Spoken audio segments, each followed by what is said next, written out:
മാഷേ, PC ജോർജിനെ എല്ലാവരും കൂടെ പഞ്ഞിക്കിടും. അദ്ദേഹം ലവ് ജിഹാദ് എന്ന് പറഞ്ഞൊരു വാക്ക് പറഞ്ഞു എന്നുള്ളത് മാത്രമാണ് ഞാൻ നോക്കിയിട്ട് ഒരു കാരണമായിട്ട് കാണുന്നത്. ആക്ച്വലി ലവ് ജിഹാദ് എന്ന് പറയുന്നത് സംഭവം എത്രയോ വർഷങ്ങൾക്ക് മുമ്പ് ആ, ഉള്ളതാണ്. പക്ഷെ അത് ആരും സംസാരിക്കുന്നില്ല. അന്നും ഇന്നും സംസാരിക്കുന്നില്ല. അന്നും ഇന്നും പ്രീണനം മാത്രമാണ് നടന്നുകൊണ്ടിരിക്കുന്നത്. ഇതിപ്പോ ഒരു ചാനൽ ചർച്ചയിൽ അവതാരക കാസയുടെ പ്രതിനിധിയായിട്ടുള്ള കെവിൻ പീറ്ററോട് കണക്ക് എവിടെ, നിങ്ങൾ കണക്ക് വെച്ച് സംസാരിക്കൂ എന്നാണ് പറയുന്നത്. നമുക്കിതിപ്പോ ചില കണക്കുകളൊന്നും പൊതുജന സമൂഹത്തിന് മുന്നിലേക്ക് നമുക്ക് പെട്ടെന്ന് എടുത്തു വെക്കാൻ പറ്റുന്നതായിരിക്കില്ല.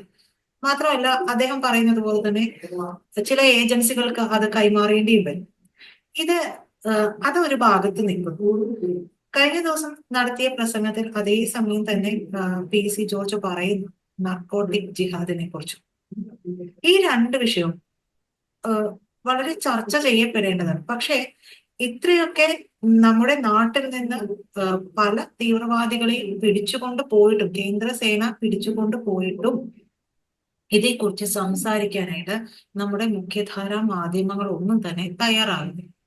അതിന് പിന്നിൽ സത്യത്തിൽ എന്തിനാണ് ഇത്രത്തോളം മാധ്യമങ്ങൾ അതിന് ഭയക്കേണ്ട ആവശ്യമെന്ത്? അതിന് മാധ്യമങ്ങളുടെ ഭാഗത്ത് ഒരു കാരണമേ ഉള്ളൂ. മാധ്യമങ്ങൾ എല്ലാ കാലത്തും ഭരണകൂടത്തിന്റെ താല്പര്യങ്ങളെ സംരക്ഷിക്കുകയും അവരുടെ ചെലവിൽ ജീവിച്ചു പോവുകയും ചെയ്യുന്ന ഒരു കൂട്ടരാണ്. നമ്മൾ ഈ ഫോർത്ത് എസ്റ്റേറ്റ് എന്നൊക്കെ വലിയ തോതിൽ ആഘോഷിച്ച് പറയുമ്പോഴും യഥാർത്ഥത്തിൽ അത്രയേ ഉള്ളൂ. ഇപ്പോ പിണറായി വിജയനോടുള്ള നിലപാട് എത്ര വേഗമാണ് നമ്മുടെ മാധ്യമങ്ങൾ മാറ്റിയത്. പ്രജിത് ഓർമ്മയില്ലേ? യഥാർത്ഥ നമ്മുടെ VS അച്യുതാനന്ദൻ ഭരിക്കുന്ന കാലത്ത് പിണറായി വിജയനെ പോലെ ഒരു ഇത്രയേറെ വെറുക്കപ്പെട്ട ഒരാൾ കേരളത്തിൽ ഉണ്ടായിരുന്നില്ല. അതേ പിണറായി വിജയൻ അധികാരത്തിൽ എത്തിയപ്പോൾ ഇതേ മാധ്യമങ്ങളും ഇതേ ബുദ്ധിജീവികളും ഒക്കെ തന്നെ പിണറായി വിജയനെ ഉത്തമ പുരുഷനായി വാഴ്ത്താൻ തുടങ്ങി. അത് മാധ്യമങ്ങളുടെ ഒരു ഏർപ്പാടാണ്, അതിൽ കാര്യമില്ല. ഇനി ഈ ലവ് ജിഹാദിനെ കുറിച്ചാണ് വിഷയമെങ്കിൽ രണ്ട് മൂന്ന് കാര്യങ്ങളുണ്ട് അതിനകത്ത്. ഒന്ന്, യഥാർത്ഥത്തിൽ ലവ് ജിഹാദ് എന്ന് പറയുന്നത് നേർക്കുനേരെ പറഞ്ഞാൽ പ്രണയത്തെ ഒരു കെണിയാക്കി മാറ്റിയിട്ട്, പ്രണയത്തെ ഈ മതപരിവർത്തനത്തിന്റെ ഒരു ഉപാധിയാക്കി മാറ്റിയിട്ട് ബോധപൂർവം അത്തരം വിഷം ചെറുപ്പക്കാരുടെ മുസ്ലിം ചെറുപ്പക്കാരുടെ സിരകളിൽ കുത്തിവെച്ചിട്ട് പ്രണയം എന്ന വിശുദ്ധ വികാരത്തെ ഈ കുട്ടികൾ കൊണ്ടുപോയി സ്വന്തം മതത്തിന് പണയപ്പെടുത്തുകയും ആ മതത്തിലേക്ക് ആളെ കുട്ടി കൊടുക്കാൻ ഈ പാവം പെൺകുട്ടികളെ വലവീശി പിടിക്കുകയും ചെയ്യുന്ന ഹീനമായ, അത്യന്തം ഹീനമായ ഒരു കുറ്റകൃത്യത്തിനാണല്ലോ നമ്മൾ ശരിക്കും ഈ ലവ് ജിഹാദ് എന്ന് പറയുന്നതാണല്ലോ. ആ അർത്ഥത്തിലാണ്. ലവും ജിഹാദും ഒന്നും അല്ലാതെ യഥാർത്ഥത്തിൽ നടക്കുന്ന ഏറ്റവും ജനവിരുദ്ധമായ ഒരു രാജ്യവിരുദ്ധമായ പ്രവർത്തനത്തിനാണ് നമ്മൾ ലവ് ജിഹാദ് എന്ന് പറയുന്നത്. അങ്ങനെയൊന്നും ഉണ്ടോ എന്ന് എന്നോട് ചോദിച്ചാൽ ഒറ്റയടിക്ക് ആളുകൾ ഇല്ല എന്ന് പറഞ്ഞു കളയും. അത് പ്രജിത പറഞ്ഞ പോലെ ഒട്ടും ശരിയല്ല. അത്തരം കേസുകൾ ഉണ്ട് നമ്മുടെ സമൂഹത്തിലൊക്കെ, അത് യാഥാർത്ഥ്യമാണ്. പിന്നെ ഈ ചോദ്യം വളരെ പരിഹാസ്യമാണ്. കേസ് എവിടെയെന്ന് ചോദിക്കും. കേസ് എവിടെയെന്ന് ചോദിക്കും. ഇത്തരം ഒരു കേസ് ആദ്യം നമുക്ക് പോലീസ് സ്റ്റേഷനിൽ പരാതി കൊടുക്കണം. അവിടെ FIR ഇട്ട് കേസായിട്ട് കോടതിയിൽ പോകണം. എന്നിട്ട് ജീവിതകാലം മുഴുവൻ ആ കേസിന്റെ പേരിൽ കോടതി കയറി ഇറങ്ങണം. ഇത്തരം വിഷയങ്ങൾ പലപ്പോഴും പോലീസ് സ്റ്റേഷനിൽ പോലും കേസ് എത്തൂല. അഥവാ എത്തിയാൽ തന്നെ പോലീസ് സ്റ്റേഷനിൽ എങ്ങനെയെങ്കിലും പറഞ്ഞു തീരാനായിരിക്കും രണ്ട് കക്ഷികൾക്കും താല്പര്യം. അതില് ഒന്നാമത്തെ കാരണം പെൺകുട്ടികളുടെ ഭാവി എന്ന് പറയുന്ന ഒരു പ്രശ്നമുണ്ട്. കുടുംബങ്ങളുടെ അന്തസ്സ് എന്ന് പറയുന്ന പ്രശ്നമുണ്ട്. സമുദായങ്ങളുടെ ഈ പ്രാദേശികമായ വികാരങ്ങളും ഒക്കെ ഉണ്ടാവും. അപ്പൊ ഇങ്ങനെ കുറെ ഘടകങ്ങൾ ഉള്ളത് കൊണ്ട് ഇവരാരും സാധാരണഗതിയിൽ പോലീസ് സ്റ്റേഷനിൽ പോലും പരാതി പറയാൻ പോകില്ല. അതുകൊണ്ട് കേസ് എവിടെയെന്ന് ചോദിച്ചാൽ, കേസില്ല എന്നതുകൊണ്ട് അങ്ങനെ ഒരു സാമൂഹ്യ തിന്മ നമ്മുടെ സമൂഹത്തിൽ നടക്കുന്നില്ല എന്ന് പറയുന്നതിൽ അർത്ഥമില്ല. ഇഷ്ടം പോലെ നടക്കുന്നുണ്ട്.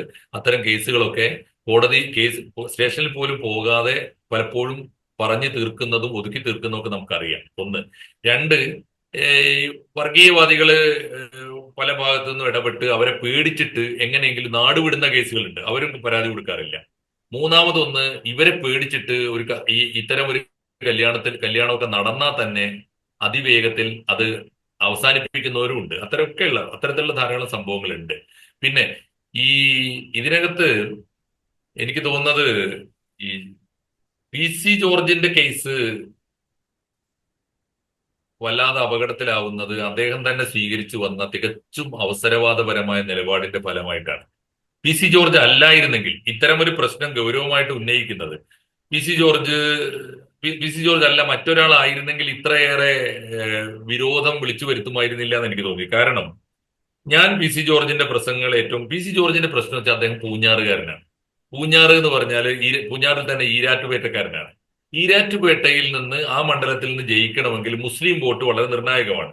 നിർഭാഗ്യവശാൽ ഈരാറ്റുപേട്ടയിലെ മുസ്ലിം വോട്ട് എന്ന് പറഞ്ഞാൽ SDPI ഉൾപ്പെടെയുള്ള ഈ കടുത്ത തീവ്രവാദ പ്രസ്ഥാനങ്ങളിൽ അകപ്പെട്ടു പോയവരാണ്. അവരവിടെ ഭരിക്കുക പോലും ചെയ്തിട്ടുണ്ട് ആ മുനിസിപ്പാലിറ്റി. അപ്പൊ അങ്ങനെ ഒരു നാടാണ്. ആ നാട്ടില് പി സി ജോർജ് കഴിഞ്ഞ കുറെ കാലത്ത് രണ്ട് മുന്നണികളോടും മത്സരിച്ച് സ്വതന്ത്രനായിട്ട് ജയിച്ചിട്ടുണ്ട് പി സി ജോർജ് അവിടെ. അതെങ്ങനെ ജയിച്ചതെന്നറിയാം. ജയിച്ചത് വളരെ കൃത്യമായിട്ട് ഈ കൂട്ടരെ കൂടെ നിർത്തിയിട്ടാണ്. അക്കാലത്ത് അദ്ദേഹത്തിന്റെ പ്രസംഗങ്ങൾ ഞാൻ കേട്ടിട്ടുണ്ട്. അദ്ദേഹം ഖുർആനും ഒക്കെ കാണാതെ പഠിച്ചിട്ട് മുസ്ലിം വേദികളിലൊക്കെ ആവേശപൂർവ്വം ഈ ഇസ്ലാമിനെ കുറിച്ച് വാഴ്ത്തിക്കൊണ്ട് പ്രസംഗിച്ചു നടന്ന ഒരു ദീർഘകാലമുണ്ട്. ഒന്ന്. അപ്പോ അങ്ങനെ പറഞ്ഞു നടന്ന ആളാണ് ഇപ്പൊ മുസ്ലിങ്ങൾ മുഴുവനും ദേശദ്രോഹികളാണ്, മുഴുവനും രാജ്യദ്രോഹികളാണ്, അവര് രാജ്യം വിട്ടു പോകണം, പാകിസ്ഥാനിൽ പോയിക്കോട്ടെ എന്നൊക്കെ ചോദിക്കുന്നത്. അദ്ദേഹത്തിന് രാഷ്ട്രീയമായ ചില നഷ്ടങ്ങൾ ഉണ്ടായപ്പോ അതിന്റെ ഒരു ഒരു ഒരു ഒരു ഫ്രസ്ട്രേഷൻ തീർക്കുന്നത് പോലെയാണ്. അത് വിശ്വാസ്യത നഷ്ടപ്പെട്ടിട്ടുണ്ട് അദ്ദേഹത്തിന്, ഒരു കാര്യം. രണ്ടാമത്തെ കാര്യം, ഈ ലവ് ജിഹാദ് എന്താണ്? പ്രണയത്തിന്റെ പേരിൽ മതം മാറ്റൽ നടത്തുന്ന പ്രക്രിയക്കാണല്ലോ ലവ് ജിഹാദ് എന്ന് പറയുക. വ്യക്തിപരമായി തന്നെ പി സി ജോർജ് അതിന് ഘടകവിരുദ്ധമായി പ്രവർത്തിച്ച ഒരാളാണ്. അറിയാലോ, പ്രജിതക്കറിയില്ലേ, അദ്ദേഹത്തിന്റെ മോൻ ഷോൺ ജോർജ് കല്യാണം കഴിച്ചത് നമ്മുടെ ഇദ്ദേഹത്തിന്റെ പരിക്ക് പറ്റി കിടക്കുന്ന നടനില്ലേ, ജഗദീഷ് ശ്രീകുമാറിന്റെ മോളെയാണ്.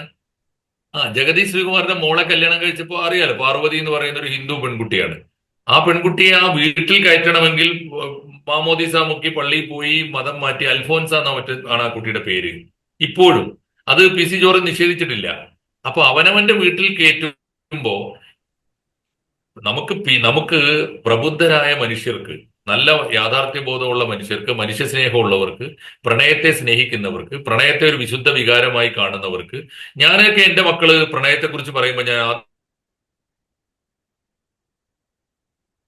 ആദ്യമേ പറയാറുള്ള കാര്യം ഇതാണ്: പ്രണയിക്കുന്നെങ്കിൽ പ്രണയം മാത്രമേ അവളുടെ ആയാലും, എന്റെ മോനോടും മോളോടൊക്കെ ഞാൻ പറയാറില്ല. ഞാൻ പറയുന്നത് ഇത്രയേ ഉള്ളൂ: മതം ഒരു ഘടകമായി വരാൻ പാടില്ലാത്ത ഒരു വിശുദ്ധ വികാരത്തിന്റെ പേരാണ് പ്രണയം.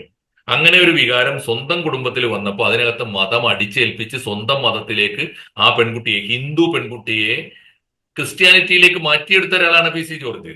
ആ പി സി ജോർജിന് എങ്ങനെയാണ് ഈ വേറൊരു ഒരു പുരുഷൻ കല്യാണം കഴിച്ചിട്ട് അയാളെ കൊണ്ടുപോയി മതം മാറ്റാൻ പാടില്ല എന്ന് പറയുന്നത്? അവനവൻ പ്രവർത്തിക്കാത്തൊരു കാര്യം ചെയ്യുമ്പോൾ ഉള്ള കുഴപ്പമാണ്. എനിക്കും പ്രജിതക്കും വേണമെങ്കിൽ പറയാം, പക്ഷേ അത് പി സി ജോർജിന് പറയാൻ ബുദ്ധിമുട്ടുണ്ടാവും. പി സി ജോർജ് വിശ്വാസ്യത നഷ്ടപ്പെടുത്തിയ ഒരു രാഷ്ട്രീയക്കാരനാണ്. അദ്ദേഹത്തിന്റെ ധാർമ്മികതയിൽ അതുണ്ട്, അദ്ദേഹം സരിതയുമായി ബന്ധപ്പെട്ട കേസിൽ അതുണ്ട്.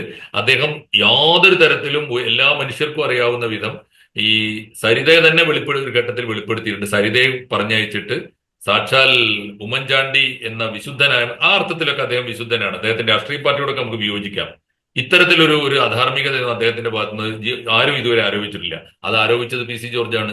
ഞാൻ പറഞ്ഞത് ഇങ്ങനെ സ്വയം വിശ്വാസ്യത നഷ്ടപ്പെടുത്തിയ ഒരു കഥാപാത്രമായി പി സി ജോർജ് മാറിയിട്ടുണ്ട്. ആ പകയെല്ലാം കൂടിയാണ് ഇപ്പൊ തീർക്കുന്നത്. ഇപ്പൊ കോടതി അദ്ദേഹത്തിന് 2 തവണ ജാമ്യം കൊടുത്തു.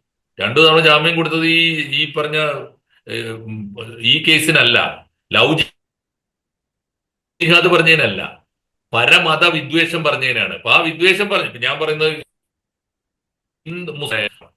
പക്ഷേ അത് അദ്ദേഹം പറയേണ്ട നേരത്തെ അത് പറഞ്ഞിട്ടുമില്ല.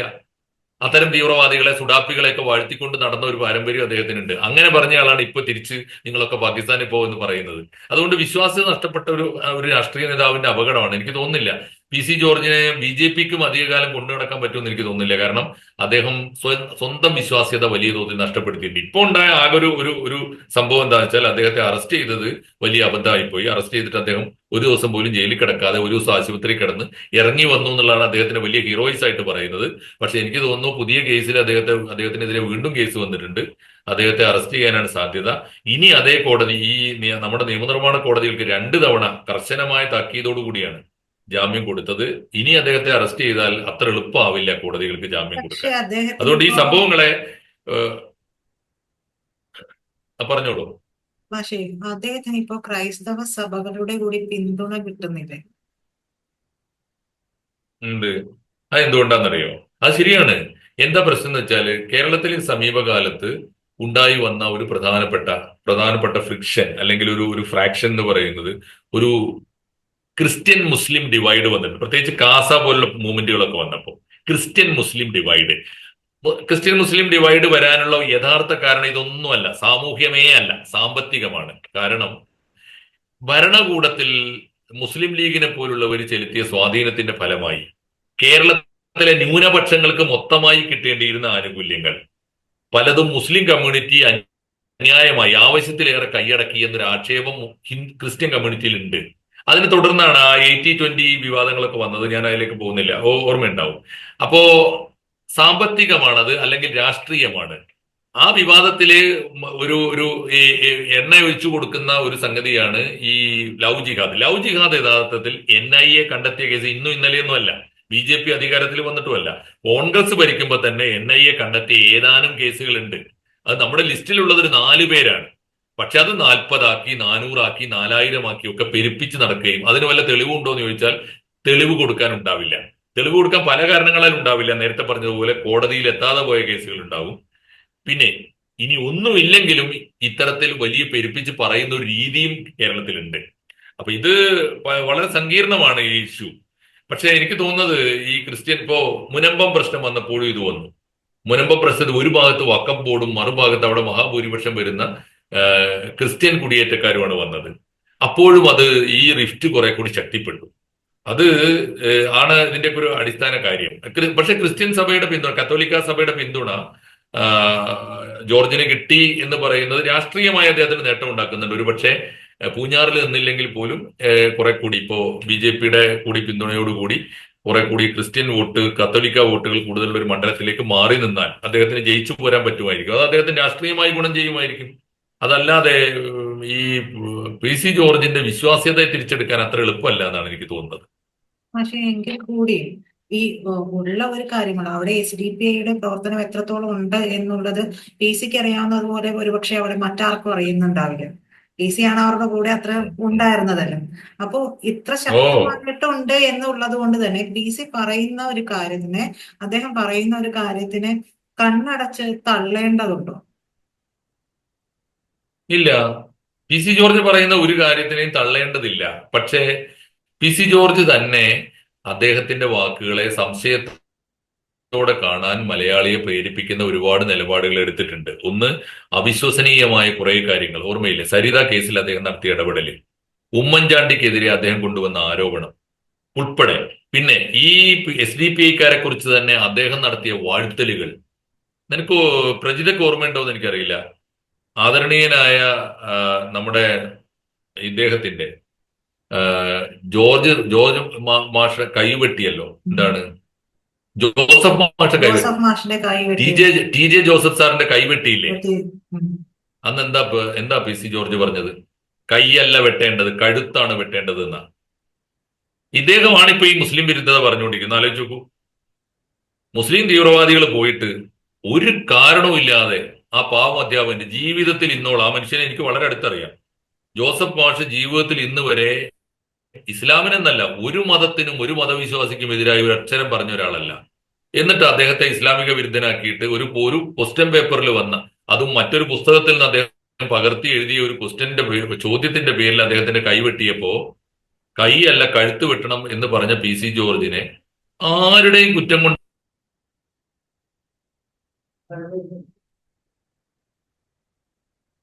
ല്ല, അദ്ദേഹം തന്നെ തകർത്ത് കളഞ്ഞതാണ്. അദ്ദേഹത്തിന് വിടാനുള്ള സാധ്യതയില്ല.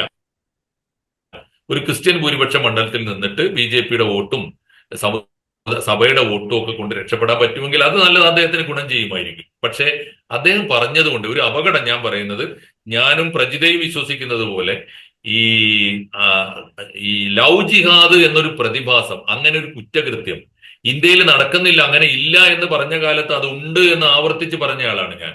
ശക്തമായിട്ട് പറഞ്ഞിട്ടുണ്ട്, ഇപ്പോഴും പറയുന്നുണ്ട്. പക്ഷേ അത് PC ജോർജ് പറഞ്ഞാൽ നിർഭാഗ്യവശാൽ നമ്മൾ പറയുന്ന വിശ്വാസ്യത പോലും ഇല്ലാതെ പോകും. കാരണം സ്വന്തം വാക്കുകളുടെ വില നഷ്ടപ്പെടുത്തിയ ഒരാൾ, ഒരു രാഷ്ട്രീയ നേതാവ്, സ്വന്തം വാക്കുകൾക്ക് യാതൊരു വിലയുമില്ല എന്ന് ജനങ്ങളുടെ മുമ്പിൽ തെളിയിച്ച ഒരാൾ, ഏത് ഹീനമായ കുറ്റകൃത്യവും തനിക്ക് ഇഷ്ടമില്ലാത്തവരുടെ പേരിൽ ആരോപിക്കുമെന്ന് ഉമ്മൻചാണ്ടി കേസിലും ജോസഫ് മാഷിന്റെ കേസിലും ഒക്കെ തെളിയിച്ചവരാണ് എന്ന നിലയിലാണ് പി സി ജോർജിനെ ഞാൻ വിലയിരുത്തുന്നത്. അദ്ദേഹത്തെക്കുറിച്ച് ഒരു ഒരു ഒരു ഒരു ധാരണ, എന്റെ ഒരു ധാരണ, വിശ്വാസ്യതയുള്ള, കേരളത്തിന് വിശ്വസിക്കാൻ കൊള്ളാവുന്ന ഏത് പാർട്ടിയിലായിക്കോട്ടെ അദ്ദേഹം അദ്ദേഹം സ്വന്തം പാർട്ടിയിലായിക്കോട്ടെ, കേരള കോൺഗ്രസിലായിക്കോട്ടെ, ബി ജെ പിയിലായിക്കോട്ടെ, ഏത് പാർട്ടിയിൽ നിന്നാലും ആ പാർട്ടിക്ക് പി സി ജോർജ് വിശ്വാസ്യത തകർക്കുകയും ഉള്ള ശക്തി ക്ഷയിപ്പിക്കുകയും ചെയ്യുക മാത്രമേ ഉള്ളൂ എന്ന് ഉറച്ച് ഞാൻ വിശ്വസിക്കുന്നു. അപ്പോഴും അപ്പോഴും ഈ ലവ് ജിഹാദ് എന്നത് ഗൗരവമായി ചർച്ച ചെയ്യേണ്ട ഒരു വിഷയം തന്നെയാണ് കേരളത്തിൽ. പക്ഷേ അത് ചർച്ച ചെയ്യാനും അത് ഏറ്റെടുക്കാനും ഒക്കെ പി സി ജോർജിനെ പോലുള്ളവരെ ഏൽപ്പിച്ചാൽ ആ വിഷയത്തിന്റെ ഗൗരവം തന്നെ കുറഞ്ഞു പോകും. അത് അർഹിക്കുന്ന വിധത്തിൽ ആളുകൾ ചർച്ചയ്ക്ക് എടുക്കാതെ പോകും, ശ്രദ്ധിക്കപ്പെടാതെ പോകും. അതുകൊണ്ട് ദയവായിട്ട് പി സി ജോർജിന്റെ വായിൽ നിന്ന് പുറത്തെടുത്തിട്ട് ആദരണീയരായ സഭാധ്യക്ഷന്മാർ, ഉത്തരവാദപ്പെട്ട ഗൗരവത്തോടെ കാര്യങ്ങൾ ചർച്ച ചെയ്യുന്ന മാന്യന്മാരുടെ കയ്യിൽ ഈ വിഷയം ഏൽപ്പിച്ചു കൊടുക്കുകയും മാന്യന്മാരായ രാഷ്ട്രീയ നേതാക്കളും സമുദായ നേതാക്കളും ആ വിഷയം കേരളീയ പൊതുമണ്ഡലത്തിലും കേരളത്തിന്റെ നിയമനിർമ്മാണ സഭകളിലും കേരളത്തിന്റെ ഈ നീതിപാലകരുടെ മുമ്പിലും ഒക്കെ, കോടതികളുടെ മുമ്പിലും ഒക്കെ ആ വിഷയം ഗൗരവത്തോടെ എത്തിക്കണം എന്നാണ് എന്റെ അഭിപ്രായം. ദയവായിട്ട് പി സി ജോർജിനെ ആശ്രയിക്കാൻ നിൽക്കരുത്. ആശ്രയിക്കാൻ നിന്നാൽ ആ വിഷയത്തിന് അർഹിക്കുന്ന പരിഗണന കിട്ടാതെ പോകും. നന്ദി. റൈറ്റ്.